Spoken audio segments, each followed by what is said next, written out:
J'ai récemment écrit sur les opinions de Léon Tolstoï sur l'islam. Et j'ai été ravi de recevoir une réponse très positive de la part des lecteurs. J'aimerais poursuivre mon examen des les grands hommes de la culture occidentale. Occidentaux et leurs pensées sur l'islam en portant notre attention sur l'un de mes modèles. De mes modèles culturels et intellectuels personnels. Johann Wolfgang von Goethe. Goethe trouve idiot que tout le monde, dans son cas, fasse l'éloge de sa propre opinion. Si l'islam signifie soumission à Dieu, nous vivons tous dans l'islam le divan occidental oriental Johann Wolfgang von Goethe. Wolfgang von Goethe était un écrivain et polymathe allemand. Considéré comme l'apogée des Lumières allemandes. En tant qu'écrivain, Goethe est à bien des égards le Shakespeare allemand. Cependant, l'influence et l'œuvre de Goethe vont au-delà de la littérature et s'étendent au monde entier. Au-delà de la littérature, dans le monde de la philosophie culturelle, des sciences et de bien d'autres domaines. De la philosophie culturelle, des sciences et de nombreux autres domaines d'études tout au long de sa vie. Tout au long de sa vie, Goethe a nourri une profonde fascination pour l'islam et sa riche culture. Littéraire et philosophique. Sa fascination pour l'islam n'était pas superficielle. L'œuvre de Goethe témoigne d'un amour et d'un respect profond pour l'islam, ce qui se reflète dans ses œuvres littéraires, ses écrits et ses conversations. À l'âge de 23 ans, Goethe a composé l'eau miraculeuse. Éloge de Mahomet. Et à l'âge de 70 ans, il avoue franchement qu'il pensait célébrer avec effroi la nuit sainte où le Coran dans son intégralité a été présenté au prophète d'en haut. Une fois, il a déclaré de manière frappante qu'il n'a pas rejeté le soupçon qu'il est lui-même et musulman. L'intérêt de Goethe pour l'islam a été en partie motivé par son large éventail d'activités. Sa grande curiosité intellectuelle et sa recherche de vérités universelles. Il était attiré par les aspects spirituels et moraux de l'islam. Ainsi que par sa richesse poétique et spirituelle. Mystique, son admiration pour le prophète Muhammad et le Coran est évidente dans diverses œuvres, mais surtout dans le recueil de poèmes de West Ali. Couche noire, couche occidentale, couche orientale. Qu'il a écrit entre 1814 et 1819, ce recueil, influencé par du poète persan Rafiz, représente une célébration de l'échange culturel et du dialogue entre l'Est et l'Ouest, écrit-il.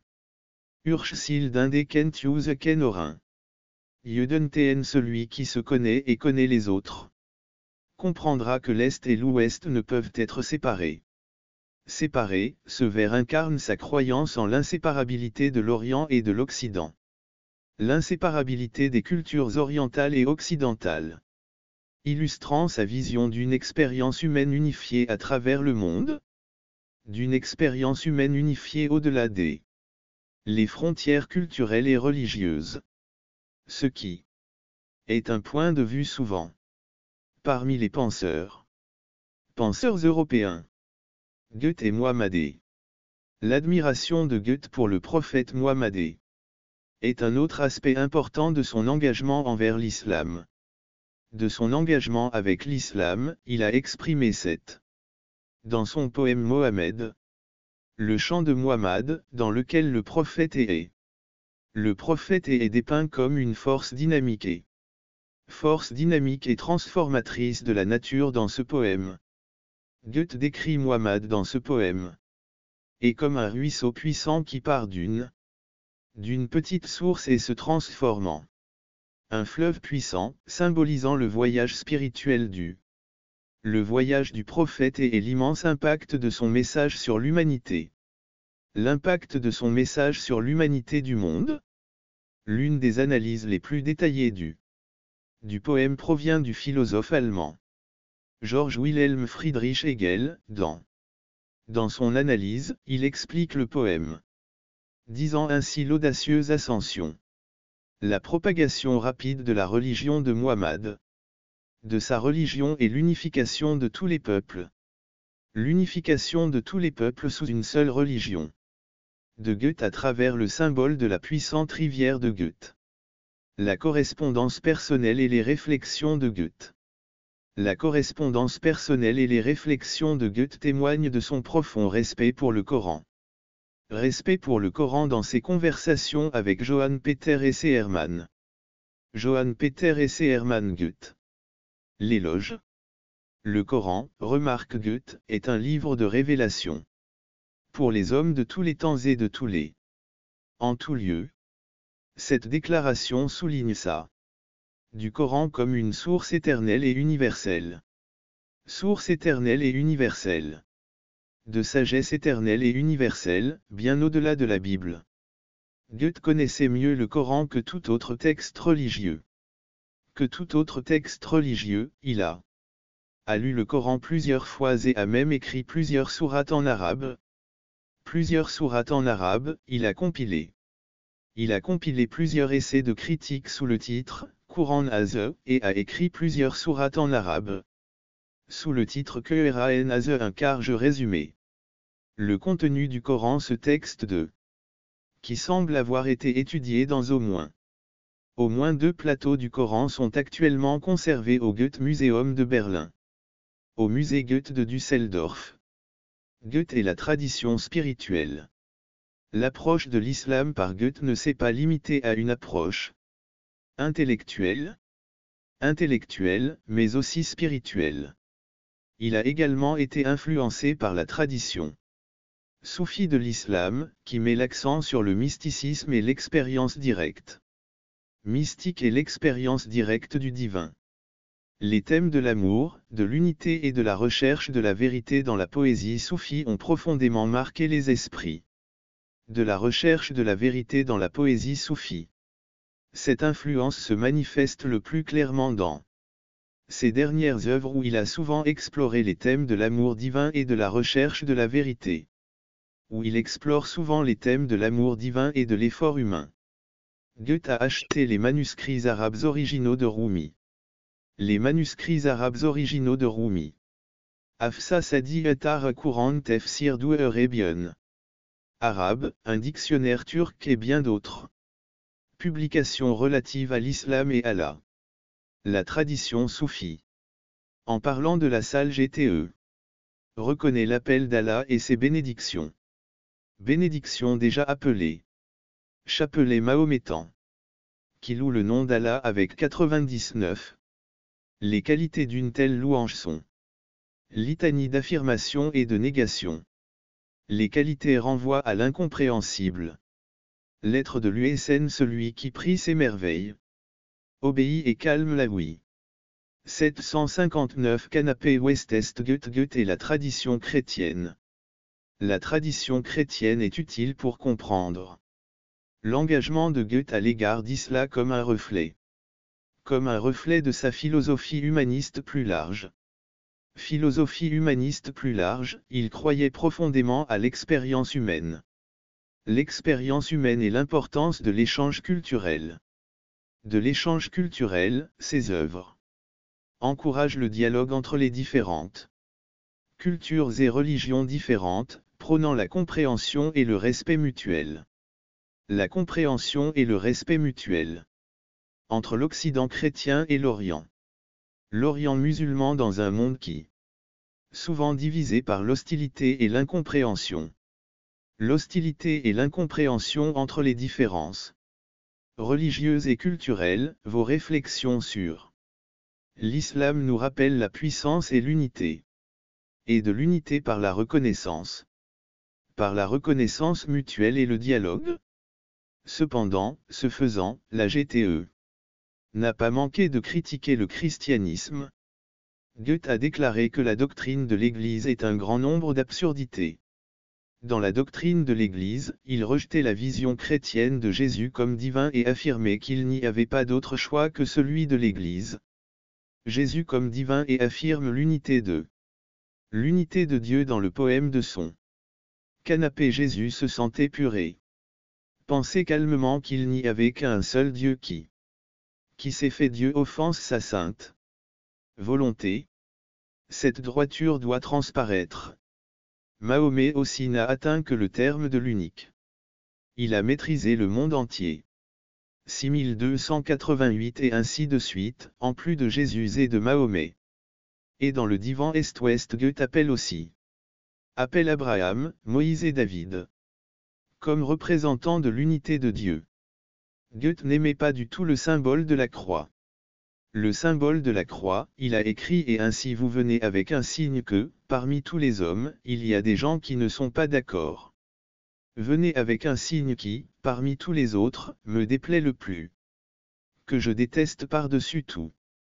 De toutes ces absurdités modernes, tu vas m'emmener à l'église.